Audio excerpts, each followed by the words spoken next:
नमस्कार मंडळी. तर स्वागत आहे तुमचं ब्लॉग विथ तनुजा चॅनलवरती. आज आहे मार्गशीर्षचा तिसरा गुरुवार आणि मी आजचा पूर्ण दिवस म्हणजे काय काय केलं हे मी पूर्ण ह्या ब्लॉगमध्ये शेअर करेल. सो तुम्ही नक्की बघत राहा आणि आजचा ब्लॉग मी उद्या अपलोड करेल. मला आज पॉसिबल नाही होणार, तर मी पूजेची तयारी करून घेते. मी आता जस्ट उठली आहे, अंघोळ करते आणि पूजेची तयारी करते. खिचडी करायची आहे. चला तर मग. तर इथे माझी अंघोळ झाली आहे आणि मी फ्रेश सुद्धा झाली आहे. धैर्या सुद्धा उठली आहे. सो मला पटकन आवरायचं आणि तिला फार कफ झालेला आहे. तर पटकन आवरते, घर स्वच्छ करते आणि मग पूजेला बसते.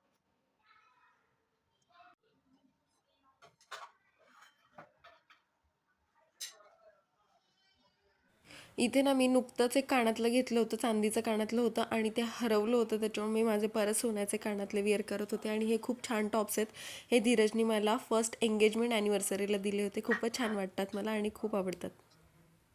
आता इथे ना माझी सगळी कामं झाली होती, पण ॲक्चुअल काय झालं, मी हा व्हॉईस ओव्हर परत द्यावा लागला मला. कारण झालं असं होतं, की मागे बॅकग्राऊंडला एक म्युझिक चालू आहे आणि कदाचित त्याच्यामुळे माझ्या या व्हिडिओला कॉपीराईट बसू शकतं असं मला वाटतं. सो त्याच्यामुळे मी परत व्हॉईस ओव्हर देते. माझी सगळी कामं झाली होती. मी पटकन चहा घेते असं या व्हिडिओमध्ये मी सांगते. मी आज काय असं डिसाईड केलं नव्हतं साडी वगैरे घालायची, पण सडनली मी डिसाईड केलं. म्हटलं चला आहे तर मी साडीच घालते आणि मम्मीसुद्धा होती धैर्याला घ्यायला. सो माझ्याकडे वेळसुद्धा होता. सो मी साडी वेअर केली होती. आणि आता साडी चेंजच केली होती म्हणून म्हटलं चला थोडासा मेकअप पण करते. कानातले वगैरे घातले. हे कानातले पिंक कानातले आहेत, जे की मागच्या व्हिडिओमध्ये मी तुम्हाला सांगितले होते. हे मला खूप आवडतात. मला माहिती नाही या साडीवर सूट होतात की नाही, पण मला झुमक्याचे घालायचे होते त्याच्यामुळे मी हे घातले.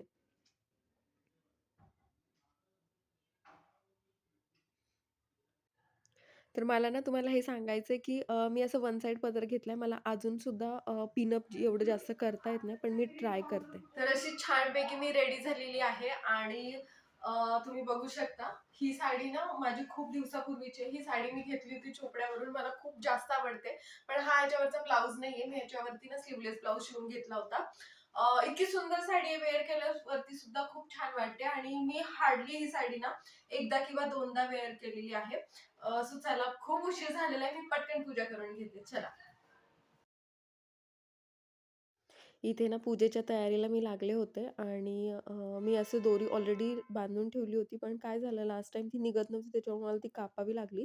सो मला ती अशी अर्धवट दोरी परत बांधावी लागतीये. सो मी म्हटलं, की आधी हे रेडी करूया आणि मग नंतर पूजेची तयारी म्हणजे पूजा मांडून घेऊया. चॅनलवरती तुम्ही नवीन असेल तर प्लीज सबस्क्राईब करा. आता इथे मी एवढे शांततेत काम करतेय कारण धैर्याला ना मम्मीने घेतलं होतं. मम्मी असल्यामुळे मला खूप जास्त फायदा होतो. ती मध्ये-मध्ये येत नाही. नाहीतर ती सारखी पूजेच्या मध्ये-मध्ये येते. मला हे दे, मला तांदूळच दे, असं ती डिस्टर्ब करत असते. सो इथे माझा कलश बांधून झाला होता आणि मी सांगते की ह्या कलशमध्ये ना मी थोडंसं पाणी पण टाकलं होतं आणि नंतर खाली अक्षता टाकून घेतल्या. तर पूजा करायची पद्धत सगळ्यांची वेगवेगळी असते. माझीसुद्धा वेगळी आहे. मी माझ्या मम्मीच्यानुसार पूजा करते. मम्मीच्या म्हणजे पुण्याच्यानुसार पूजा करते. सो सगळ्यांच्या पद्धती वेगळ्या असतात असं मला वाटतं आणि ज्याला जसं वाटतं तो तशी-तशी पूजा करतो. फक्त आहे ना तुम्ही मनोभावाने केले तर सगळं काही होतं. हे मी मागच्या व्हिडिओमध्ये सुद्धा तुम्हाला सांगितलंय आणि ना माझी मागची जी ज्वेलरी होती ती सुद्धा धैर्याने कुठेतरी हरवली होती. सो मी यावेळेस जास्त काही घातलं नाही देवीला. मी फक्त मंगळसूत्र आणि ही माळ घातली होती, वस्त्रमाळ. आता घरात लहान बाळ आहे म्हटल्यावर तेवढं तर होणारच, की जे लोकं म्हणतात, की नाही अ, हे असंच झालं पाहिजे. सो असं नाही होत. लहान बाळ ज्यांच्या घरी आहे ना, त्यांनाच माहिती असतं. धैर्या तर आजारी आहे, त्याच्यामुळे ती काहीच करू देत नाहीये. म्हणूनच मी इमर्जन्सीमध्ये माझ्या मम्मीला बोलवून घेतलं होतं, की ती मला ती ॲटलीस्ट धैर्याला घ्यायला हेल्प करेल आणि मला पूजा तरी शांततेत करायला मिळेल. मी ही पूजा करताना ना माझ्या मम्मीला बघायचे. लहानपणी माझी मम्मी पूजा करायची आणि मस्त अशी वेणी आणायची देवीला आणि आमच्या तिघी बहिणींचं आहे ना वार ठरलेलं असायचं, की हा एक वार मी वेणी घालणार, दुसऱ्या वार तू वेणी घालणार. सो ती लहानपणीची आठवणच काहीतरी वेगळी असते. तुमची पण काही आठवण असेल तर प्लीज नक्की कमेंट करून सांगा. इथे ना मी आज देवाला केळी वगैरे आणली नव्हती, म्हणजे फ्रुट्स आणले नव्हते, कारण ते धैर्याला खायचे नव्हते आणि जर तिला बनाना दिसला तर ती पहिल्यांदा तो घेते. त्याच्यामुळे मी मुद्दामच आणला नव्हता, की जेणेकरून ती नाही खाणार. नाहीतर तिला ऑलरेडी खोकला आहे, कफ आहे आणि त्यामध्ये जर बनाना खाल्ला तर चांगला नसतो असं मी ऐकलं होतं. सो मी नाही, आज फक्त मी दूध आणि साखरेचाच नैवेद्य दिला होता. इथं धैर्य पूजा करत होती. तिला मी शिकवत होते, की देवाला कशी प्रार्थना करायची, काय बोलायचं आणि जसं-जसं मी तिला सांगते ना, तसं ती ऑब्झर्व्ह करते, सगळं बोलते. हळू बोलायला लागली, तर तिचं बोलणं पण आम्हाला खूप जास्त आवडतंय.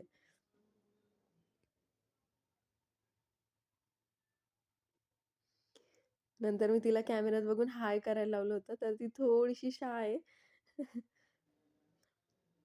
तिच्याशी मस्ती चालू होती. आता झाली होती माझी पोथी वाचायची टाईम. म्हटलं चला पटकन पोथी वाचून घेऊया आणि मम्मी तर स्वयंपाक करतच होती. थोडा मी करून ठेवला होता.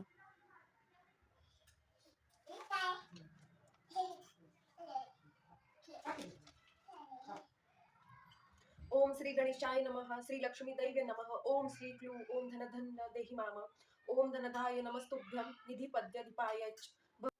इथे ना शांबालाची मी कथा वाचत होते आणि मला असं वाटतं की ही कथा वाचताना ना एक वेगळ्याच प्रकारचं कॉन्सन्ट्रेशन होतं आणि नेहमीच आपल्याला ना ह्या कथेमधून काहीतरी वेगळं शिकायला मिळतं. गेले 2 गुरुवार मी हे तुम्हाला सांगतीये.